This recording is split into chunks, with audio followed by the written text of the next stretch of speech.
Hello students, welcome to the next lecture of coordination compounds. In the previous lecture we had studied the isomerism in coordination compounds, and in that we have studied stereoisomers. Now we will study structural isomer or constitutional isomer. Now what are structural isomers? In these compounds the atoms or molecules are linked in a different way, and hence it gives rise to structural isomerism. We have seen the chart also that in structural isomers there are four types, that is linkage isomer, coordination isomer, your hydrate isomer and ionization isomer. So let's start with the first one, that is the linkage isomer. Now in this linkage isomers are obtained when the ligand has two donor atoms. We have studied that when the ligand has two donor atoms, such ligands are called as ambidentate ligands. And when such ligands are there in a complex, they can coordinate with the central metal atom with any one of the atom, and hence giving rise to the linkage isomer.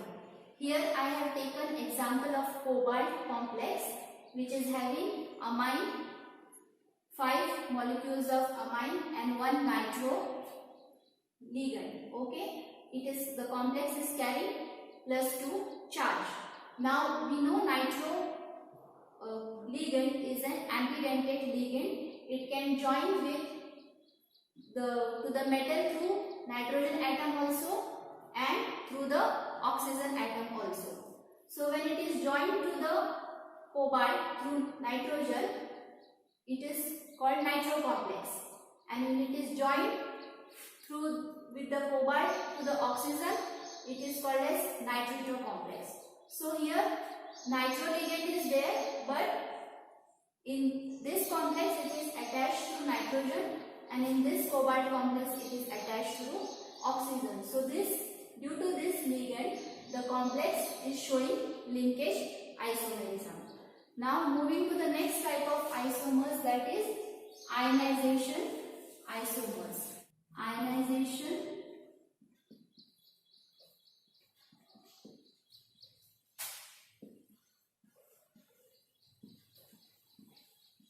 ionization isomers. Now these isomers are formed, or they involve exchange of ligands between the coordination sphere and the ionization sphere. We have studied coordination sphere and ionization sphere. Let's take one example of again cobalt.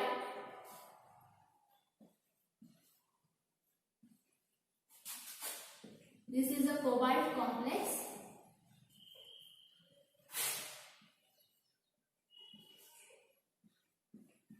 And this is the second cobalt complex.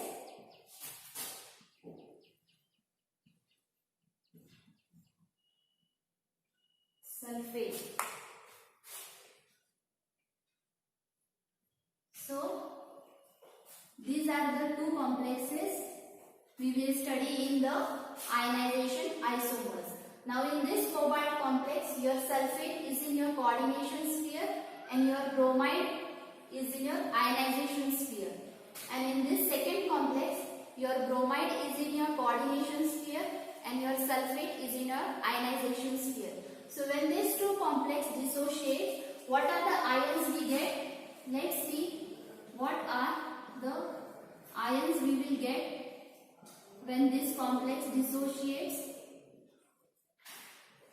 in water. We will see what ions it will give. Now it will give one complex ion as a whole.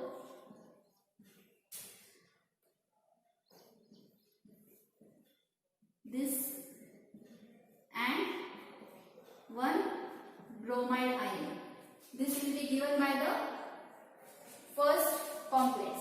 The first complex on dissociating giving you bromide and this complex ion. Okay. Now the second one. Let's see what ions the second complex gives you. Cobalt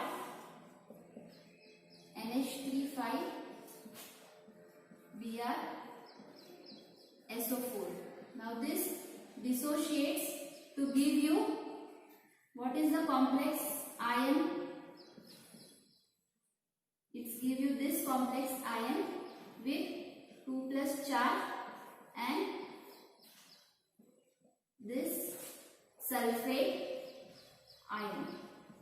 So notice the difference between the ions which these two complex give on dissociation. So although the ligands are same, but what is the difference? The ligands sulfate in this complex is in the coordination sphere and bromide is in the ionization sphere. And here your bromide is in the coordination sphere and sulfate is in the ionization sphere. Moving on to the next type, that coordination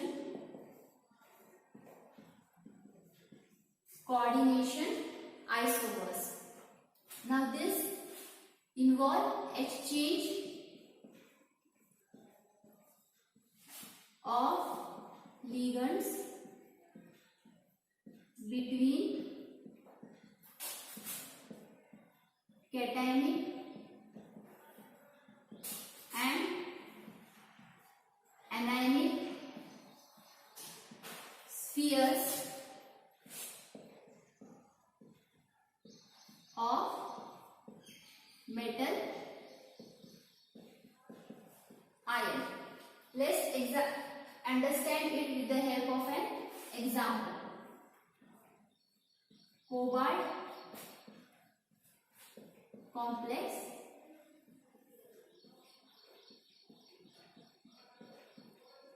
this is one complex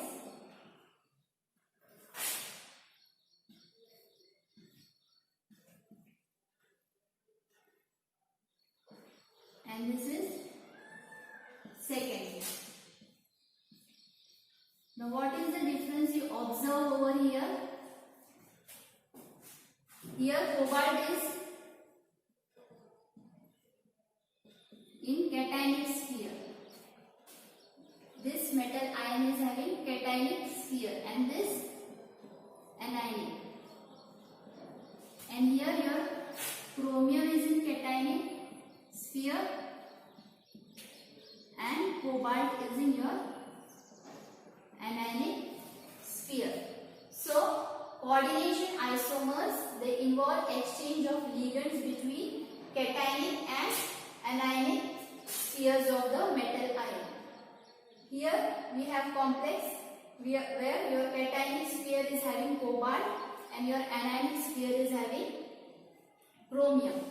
And in this complex, now this is the isomer. These two are isomer. What is the difference between these two compounds? Here your ammonia is attached to chromium and it is chromium is your cationic sphere. So chromium is in your cationic sphere and cyanide ligand is attached to cobalt and it is here in anionic sphere. While here in the first one, ammonia is attached to cobalt and it is in cationic sphere and cyanide is attached to chromium and hence it is in anionic sphere. So this is the coordination isomer. Now last one is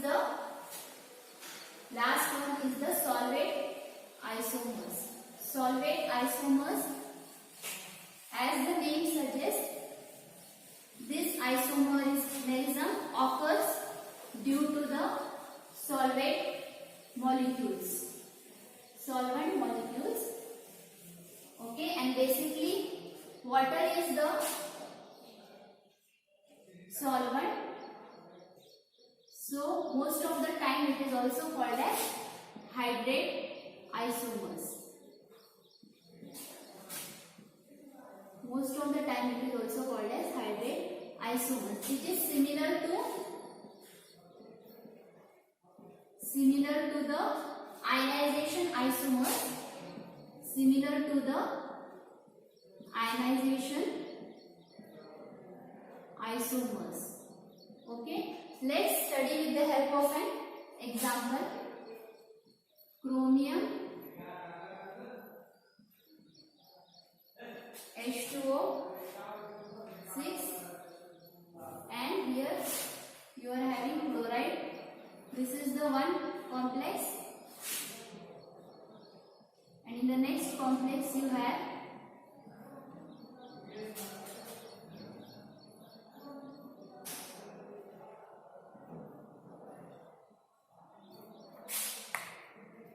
here chloride.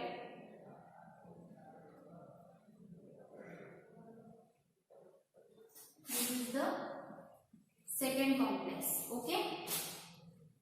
Now here your water is in the attached to the metal ion. It is in coordination sphere. All the 6 molecules of water are attached to chromium are in the coordination sphere. So when you dissociate this complex, you don't get water molecule. And in the second complex, water is 1 molecule of water is in the ionization sphere and only 5 molecules are there in the coordination sphere. So this is the example of solvate isomer. It takes place due to water molecule. Moving on to the next topic. Next topic is we will study the stability of the complexes. Stability of the complexes. Stability of the coordination complexes. Stability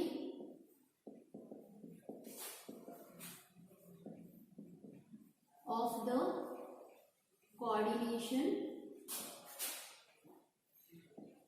Stability of the coordination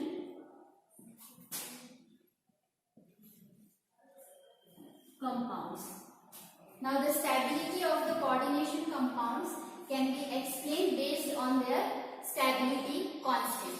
Okay, if you know the stability constant of the coordination compound, you can predict its stability. Now we know that in coordination compound, metal is acting as your Lewis acid and your ligands are acting as your Lewis bases, and hence there is Lewis acid base interaction in the coordination compounds. So more the interaction, more is the stability of the coordination compound. Let's study the equilibrium of the metal. Now metal is having A plus,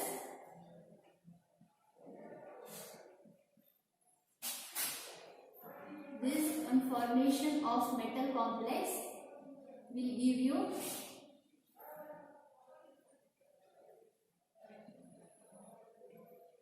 now here what is A plus?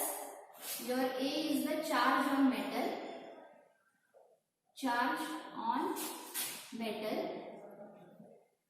Your X is charge on ligand. X is charge on the ligand, and your A plus, this whole one is the charge on the complex. Now since we have written here equilibrium reaction, so equilibrium constant of the metal complex can be written as like this. Okay, upon M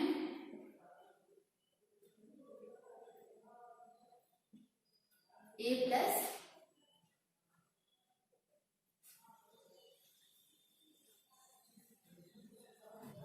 this. So this is your equilibrium of the metal ligand interaction. This is represented by this constant. This is constant, equilibrium constant. More the value of K, more is the thermodynamic constant. Thermodynamically stable is your coordination compound. This value has to be more. Let's understand it with the help of an example. Ag2 plus. This equation I am making you understand with the help of example. Metal over here is your silver, A plus, that is 2. A is your 2, charge is 2. 4. And how many ligands are attached to Ag or silver? 4. And cyanide is carrying negative charge. So what complex you will get? Ag CN4. This N is your this. From how many ligands you have attached? 4. So 4.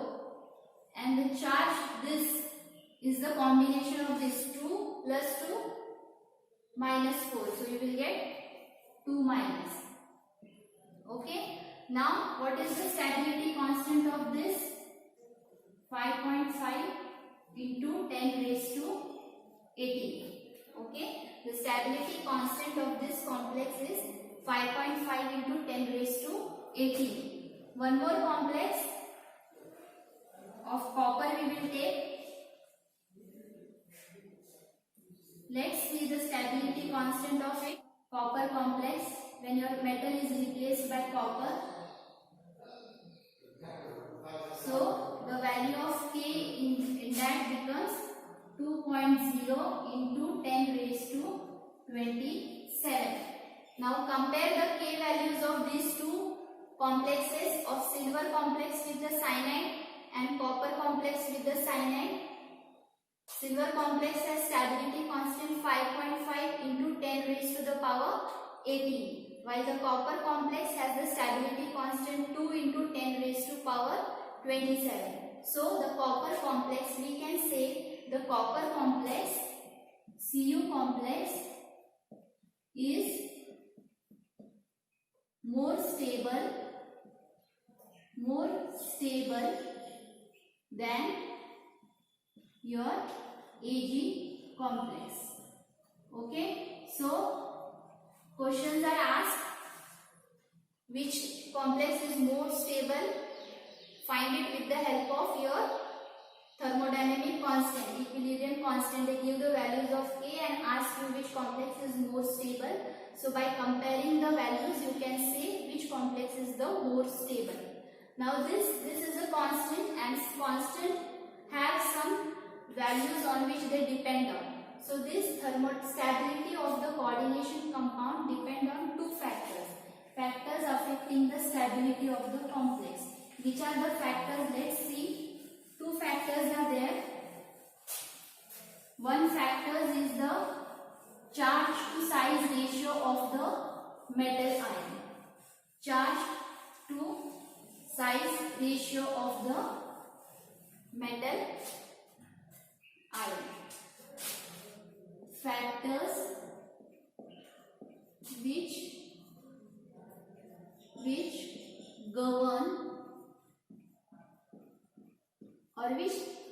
govern the stability of the coordination compound. We have seen now the stability constant. Now let's see the factors. Charge to size ratio of the metal ion. More is the ratio,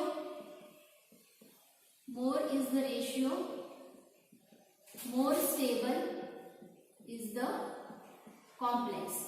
More stable is the complex. Now we have metal with divalent. We have some series of metal, divalent metals, which shows copper in +2 state, nickel, cobalt, Fe, manganese, and your cadmium. Now here you can see that +2, all metals are having +2 charge, but among them copper is forming more stable complexes and cadmium is forming the least stable complexes. This series is called as Irving-Williams series. Okay, this is called as Irving-Williams series. It is the series of divalent metal where they are arranged in their charge to size ratio.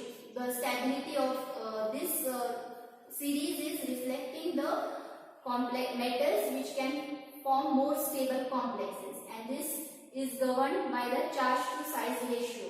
Now see, copper is carrying +2 charge and cadmium is also carrying +2 charge. Okay, but the ion size of this ion, copper 2 plus ion, is 69 picometer, and while that of cadmium is 97 picometer. So when you write charge to size ratio, charge to the size, your charge here is +2 for both copper. Charge for copper is +2. Okay, for copper 2, and what is the size? 69. This is for copper. And for your cadmium, again charge carried by the metal is 2. But what is the size of the metal ion? The size of the cadmium ion is more. So since the denominator is more, your numerator will be less. That is, this ratio will be less for this cadmium ion, while that of the copper will be more. Hence, copper will form more stable complex because the charge to size ratio of the metal ion in the complex is more. Now the next factor is the nature of the ligand.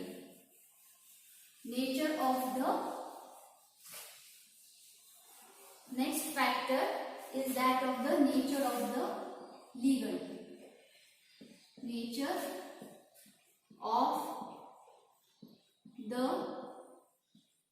ligand. Now from the first lecture itself we have studied that ligand is the species which is donating electrons to the central metal atom. So it has to be electron rich. More the basicity of the ligand, more is the stability of the complex. More the basicity of the ligand, more the basicity of the ligand, more is the stability of the complex. We know that metal ligand interaction is nothing but your Lewis acid base interaction. Ligand acts your Lewis basis and it donates electrons to the central metal atom. So it must be the electrons which it is donating must be easily available for donation to the central metal atom. More easily the ligand is able to donate electrons to the central metal atom, more is the stability of the complex. So in this way we have completed this topic. Today we have studied structural isomers and the stability of the coordination compounds, and in that we have also studied the factors which govern the stability of the compounds. Thank you.